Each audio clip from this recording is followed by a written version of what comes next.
Hello प्यारे बच्चों, कैसे हैं आप लोग। आशा करती हूँ कोविड के इस सिचुएशन में आप सभी स्वस्थ होंगे और आने वाले एग्जाम्स की तैयारी अच्छे से कर रहे होंगे। आज हम सूरदास के पद से संबंधित प्रश्न उत्तर को डिस्कस करेंगे जो आपके आने वाले एग्जाम्स के लिए मोस्ट इम्पॉर्टेंट है। अगर आप सूरदास जी का जीवन परिचय जानना चाहते हैं या पद को समझना चाहते हैं तो आई बटन पर क्लिक करें। आपको सूरदास जी के जीवन परिचय से संबंधित वीडियो मिलेगा और अभी हाल ही में जो पद से संबंधित वीडियो बनाया गया है, दोनों वीडियो आपको मिल जाएगा जिसे आप अच्छे से समझ सकते हैं। अगर आप चैनल पर नए हैं तो चैनल को सब्सक्राइब कर लें, बेल आइकन को दबाएं ताकि सभी नोटिफिकेशन सबसे पहले आप तक पहुंचे। तो देखिए, सूरदास जी के 4 पद हैं। कितने पद हैं? 4, जिसे क्या कहा जाता है? भ्रमर गीत। और भ्रमर गीत जो है वह कहाँ से लिया गया है? तो भ्रमर गीत लिया गया है सूरदास जी की रचना सुरसागर से। कहाँ से लिया गया है? तो सूरदास जी की रचना सुरसागर से लिया गया है। बच्चों, भ्रमर गीत में गोपियाँ और उद्धव के बीच के वार्तालाप को संग्रहित किया गया है। तो चलिए सूरदास जी के पद अध्याय 1 के प्रश्न अभ्यास आसान शब्दों में करते हैं। तो यहाँ देखिए, पहला प्रश्न हमारा है, गोपियों द्वारा उद्धव को भाग्यवान कहने में क्या व्यंग निहित है? अब देखिए, गोपियाँ क्या कह रही हैं उद्धव को?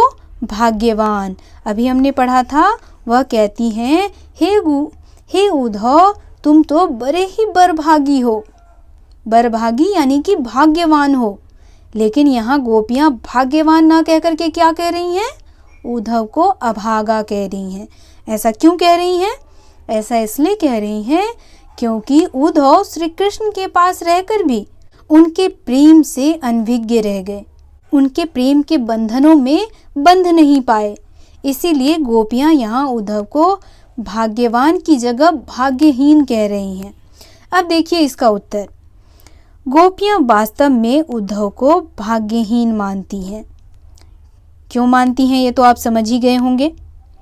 लेकिन वो व्यंग करते हुए उसे भाग्यवान कहती हैं तुम तो बड़े भाग्यवान हो जो प्रभु श्री कृष्ण के पास रह कर के भी उनके प्रेम बंधनों से मुक्त रहे, उनके प्रेम के बंधन में बंध नहीं पाए। क्योंकि उद्धव कृष्ण के सानिध्य में रहते हुए भी उनके सौंदर्य व प्रेम के बंधन में नहीं बंध पाए। उनके हृदय में कृष्ण के प्रति बिल्कुल भी अनुराग उत्पन्न नहीं हुआ। इसीलिए प्रेम के बंधन में बंधने से मन में जो सुखद अनुभूति होती है उससे वह पूर्णतया अपरिचित हैं। कौन अपरिचित हैं? तो उद्धव। तो इस प्रकार बच्चों आप आंसर लिखें। दूसरा प्रश्न हमारा है, उद्धव के व्यवहार की तुलना किस किस से की गई है? तो बच्चों, उद्धव की व्यवहार की तुलना किस किस से की गई थी? तो पुरीनी की पात से की गई थी। पुरीनी पात यानी कमल के पत्ते से किया था। और किससे किया था? तो और किया गया था तेल की गागर से। जो गागर तेल से संलिप्त हो, यानी जो तेल से सराबोर हो, भरा हुआ हो, उससे किया गया था। ऐसा गोपियों ने इसलिए किया क्योंकि वह श्री कृष्ण के पास रह कर के भी उनके प्रेम से अनभिज्ञ थे, यानी उनके प्रेम नदी में गोता नहीं लगा पाए, वह सुख प्राप्त नहीं कर पाए। इसीलिए गोपियों ने उद्धव को पुरीनी पात और तेल की गागर कहा। देखिए इसका उत्तर आप इस प्रकार लिखेंगे।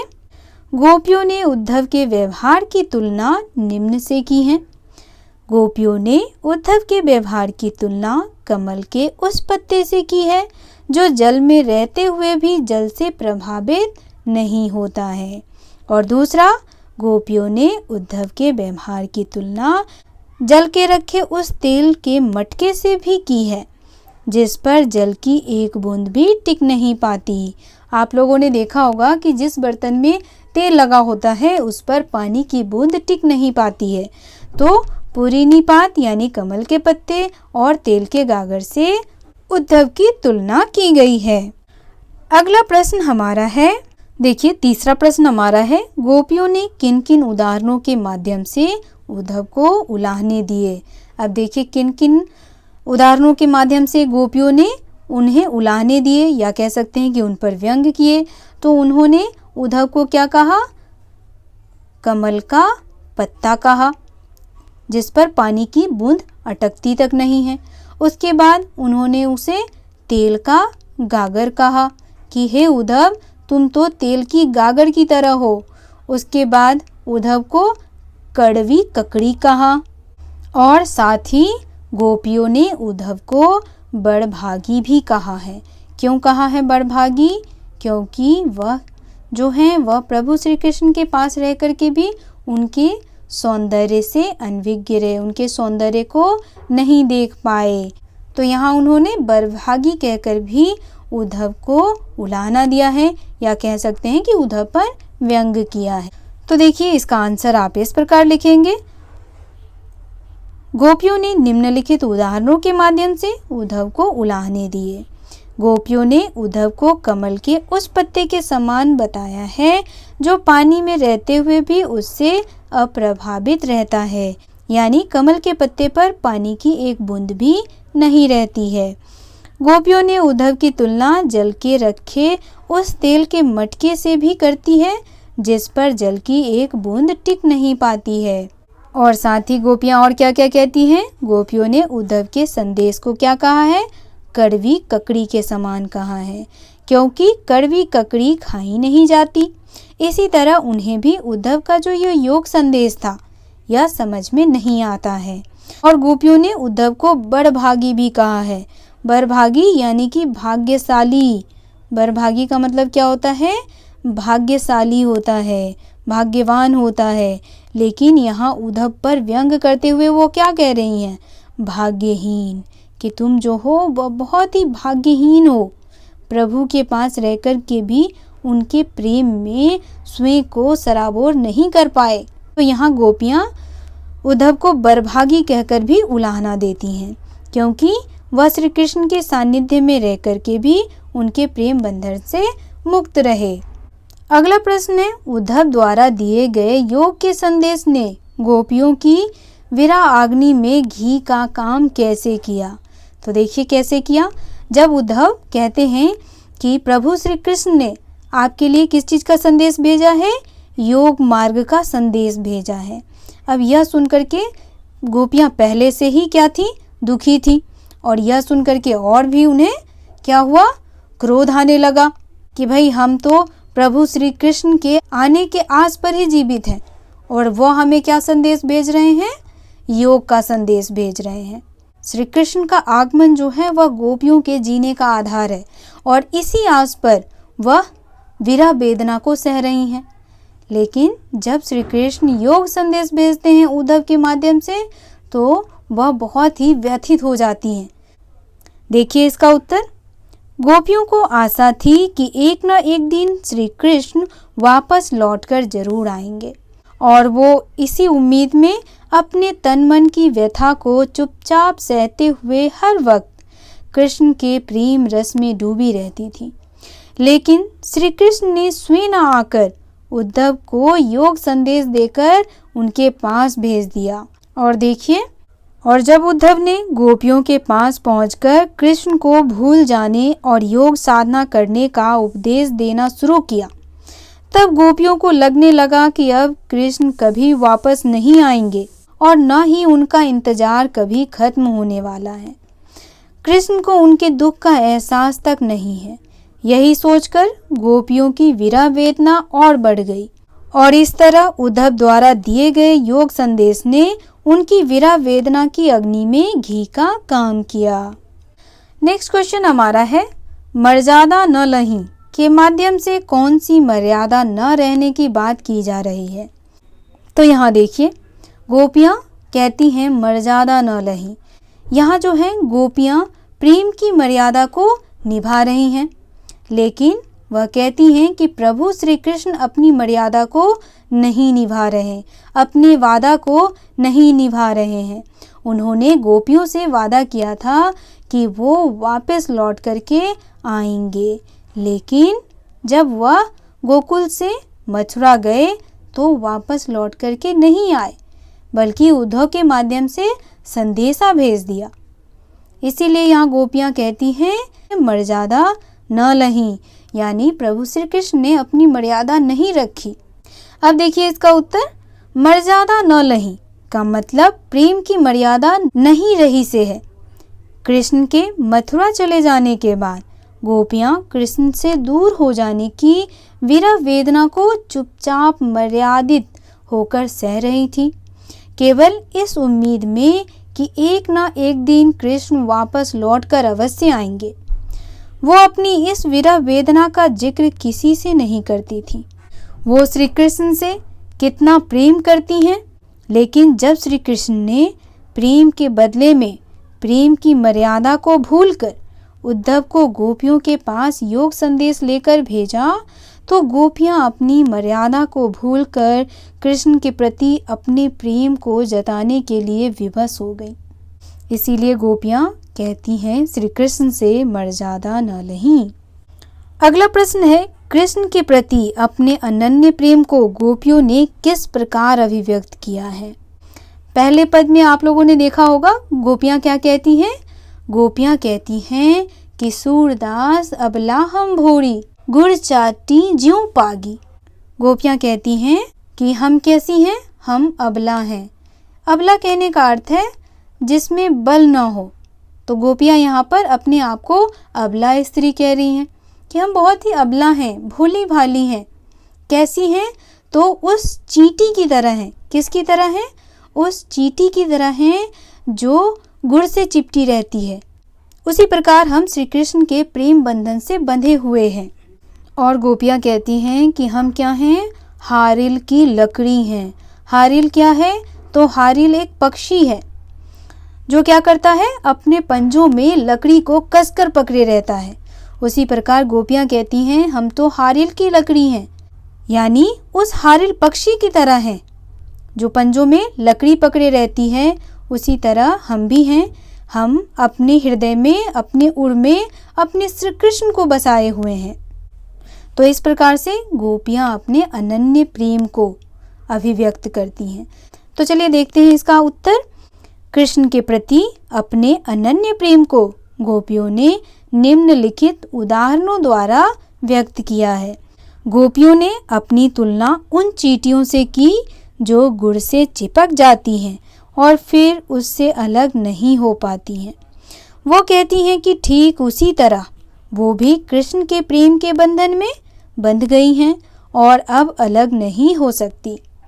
साथ ही उन्होंने स्वयं की तुलना हारिल पक्षी और कृष्ण की तुलना उस लकड़ी से की है जो हारिल पक्षी अपने पंजों में दबाए रहता है। वो कहती हैं कि जिस प्रकार हारिल पक्षी लकड़ी को मजबूती से पकड़े रहता है, उसे किसी भी हाल में नहीं छोड़ता, उसी प्रकार उन्होंने मन, क्रम, वचन से नंद बाबा के लाल श्री कृष्ण को अपने हृदय में सदा के लिए बसा लिया है। और कहती हैं गोपियाँ, वह सोते जागते रात दिन, यहाँ तक कि स्वप्न में भी सिर्फ श्री कृष्ण को ही याद करते रहती हैं। तो इस प्रकार गोपियाँ श्री कृष्ण के प्रति अपने अनन्य प्रेम को अभिव्यक्त करती हैं। अगला प्रश्न है, गोपियों ने उद्धव से योग की शिक्षा कैसे लोगों को देने की बात कही है। गोपियाँ ने योग की शिक्षा किसे देने की बात कही है, तो देखिए पहले तो गोपियाँ कहती हैं कि हे उद्धव, यह योग की जो शिक्षा है यह एक व्याधि की तरह है, एक रोग की तरह है, जिसे ना तो हमने कभी देखा, न सुना और न ही इसका कोई उपाय जाना है। तो हे उद्धव, यह योग की शिक्षा आप उसी को दे जिसका मन कैसा हो, जिसका मन चंचल हो। चलिए इसका आंसर देखते हैं। दरअसल उद्धव अपने योग संदेश में मन की एकाग्रता का उपदेश देते हैं। इसीलिए गोपियाँ उनसे कहती हैं कि वो जाकर यह योग संदेश उन लोगों को दे जिनका मन चंचल है और हमेशा इधर उधर भागता रहता है। हमारा मन तो पहले से ही प्रभु श्री कृष्ण के अनन्य प्रेम में एकाग्र है। हम तो सुबह शाम क्या करते हैं, कान्हा कान्हा की ही रट लगाए रहते हैं। इसीलिए उन्हें इस योग संदेश की आवश्यकता नहीं है। गोपियों के अनुसार उद्धव को यह योग संदेश उन लोगों को जाकर देना चाहिए जिनका मन चंचल हो और हमेशा इधर उधर भटकता रहता हो। नेक्स्ट क्वेश्चन हमारा है, प्रस्तुत पदों के आधार पर गोपियों का योग साधना के प्रति दृष्टिकोण स्पष्ट कीजिए। योग साधना के प्रति गोपियों का कैसा दृष्टिकोण है? तो गोपियाँ कहती हैं कि ये योग साधना उनके लिए है जिनका मन कैसा है? चंचल है, जिनका मन एक जगह अस्थिर नहीं रहता। और गोपियों का मन कैसा है? तो गोपियों का मन जो है वह स्थिर है, वह एकाग्र है, एक ही जगह लगा हुआ है। कहाँ लगा हुआ है? तो श्री कृष्ण के प्रेम में लगा हुआ है, क्योंकि वह सोते जागते उठते बैठते दिन रात क्या करती हैं? कृष्ण कृष्ण कृष्ण का ही जप करती रहती हैं। तो देखिए इसका उत्तर, गोपियों ने योग साधना को निरर्थक बताया है। वो कहती हैं कि योग साधना उन लोगों के लिए है जिनका मन स्थिर नहीं है, और गोपियों का मन कृष्ण के प्रेम में एकाग्र हो चुका है और वो अब पूरी तरह से उनकी भक्ति में डूब चुकी हैं। इसीलिए गोपियों के लिए योग साधना का ज्ञान क्या है? निरर्थक है। गोपियों के लिए यह योग साधना का संदेश किसी कड़वी ककड़ी के समान है, जिसे उनके लिए खाना मुश्किल है, क्योंकि कड़वी ककड़ी को कोई नहीं खा सकता। गोपियों के लिए योग साधना का यह संदेश किसी बीमारी जैसा है, जिसके बारे में उन्होंने पहले कभी न सुना न देखा। अगला प्रश्न देखिए, गोपियों के अनुसार राजा का धर्म क्या होता है? तो गोपियाँ क्या कहती हैं? राजा का धर्म होता है प्रजा की रक्षा करना, प्रजा की देखभाल करना, न कि प्रजा पर अत्याचार करना। तो देखिए इसका उत्तर आप इस प्रकार लिखेंगे, गोपियों के अनुसार एक राजा का धर्म अपनी प्रजा के हितों का ध्यान रखना व उनकी हर तरह से रक्षा करना है, न कि उन पर अत्याचार करना है।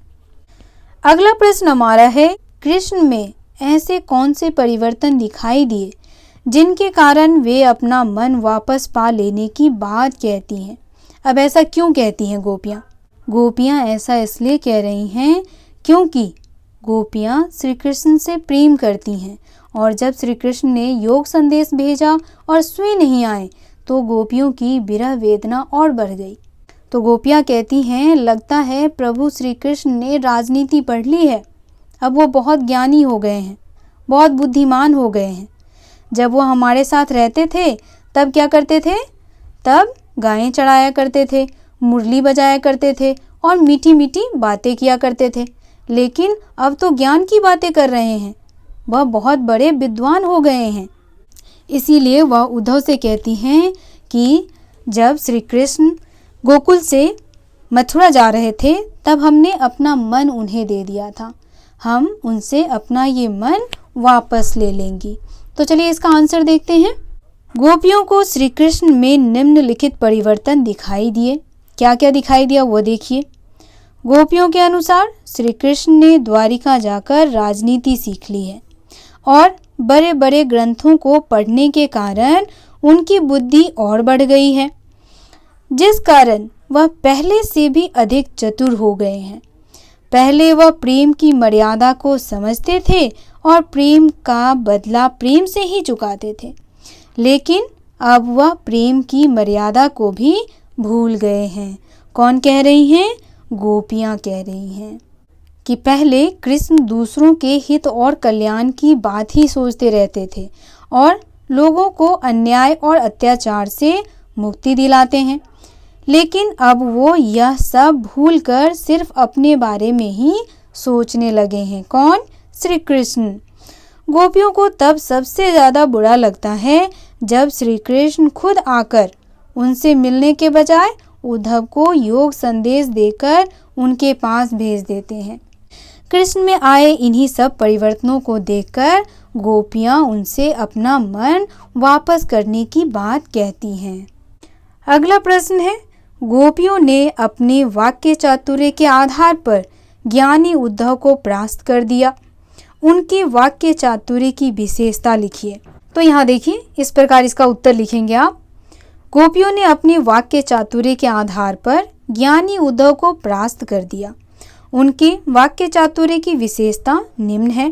पहला, गोपियों ने अपनी हर बात उद्धव के सामने बड़े तर्कपूर्ण ढंग से रखी, जिसका जवाब उद्धव के पास नहीं है।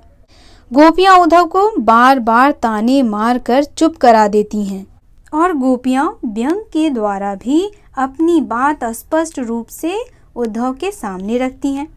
यहाँ तक कि उद्धव को भाग्यवान बताकर उसका मजाक उड़ा देती हैं। तो हमने पढ़ा था ना कि उद्धव को क्या कहती हैं गोपियां? बरभागी कहती हैं। साथ ही उसकी तुलना कमल के पत्ते और तेल के गागर से करती है।